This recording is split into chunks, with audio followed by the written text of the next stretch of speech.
Hello दोस्तों, नमस्कार। मैं अमितोष पंडित आप सभी का स्वागत करता हूं और आप देख रहे हैं एपी न्यूज। चलिए देखते हैं आज की टॉप 10 न्यूज। अगर आपको ये न्यूज पसंद आता है तो आप ज्यादा से ज्यादा लाइक, शेयर एंड सब्सक्राइब कीजिए, जिससे यूट्यूब ये वीडियो को ज्यादा से ज्यादा लोगों को रिकमेंड करेगी। भिवंडी के इंदिरा गांधी अस्पताल में कुत्ता बिल्ली के काटने के मामले में गंभीर स्थिति पैदा कर दी है।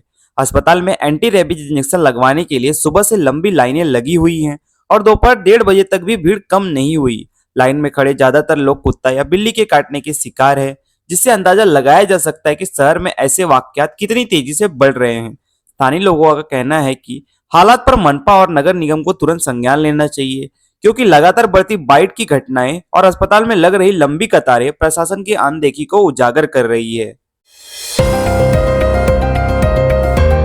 भिवंडी शहर में चोरी की वारदातें लगातार बढ़ती जा रही हैं।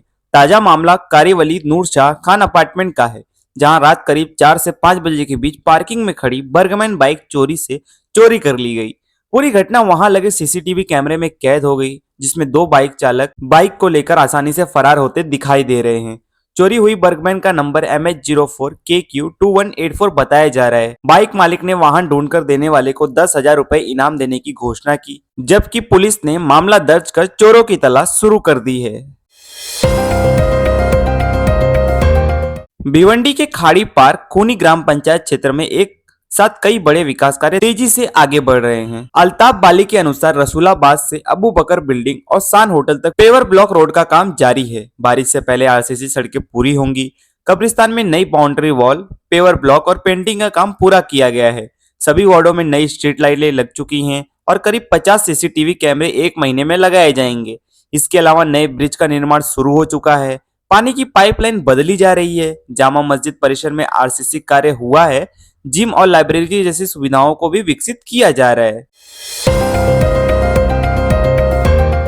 केंद्रीय बजट 2026 को ट्रस्ट बेस्ड गवर्नमेंट और ह्यूमन सेंट्रेड अर्थव्यवस्था के विजन वाला बजट बताया जा रहा है। इस बजट में फिस्कल डेफिसिट कम करने और महंगाई कंट्रोल करने के साथ साथ हाई कैपेसिटी और हाई ग्रोथ पर भी फोकस रखा गया है।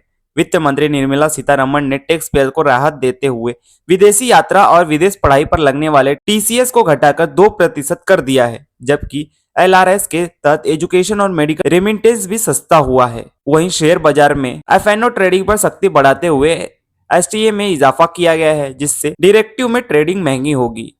छोटे टैक्स पेयर और निवेशकों को नियम आसान करेंगे। फॉर्म 15G 15H की प्रक्रिया सरल करके और एमटीए रेट 15% से घटाकर 14% करने के भी ऐलान किए गए हैं।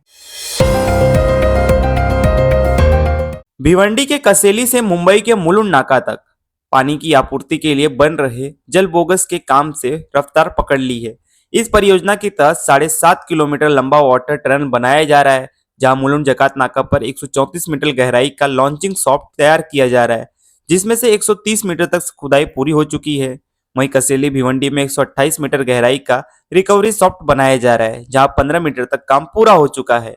महानगर पालिका आयुक्त एवं प्रशासक भूषक गगनानी ने परियोजना स्थल पर दौरा कर कामकाज की समीक्षा की।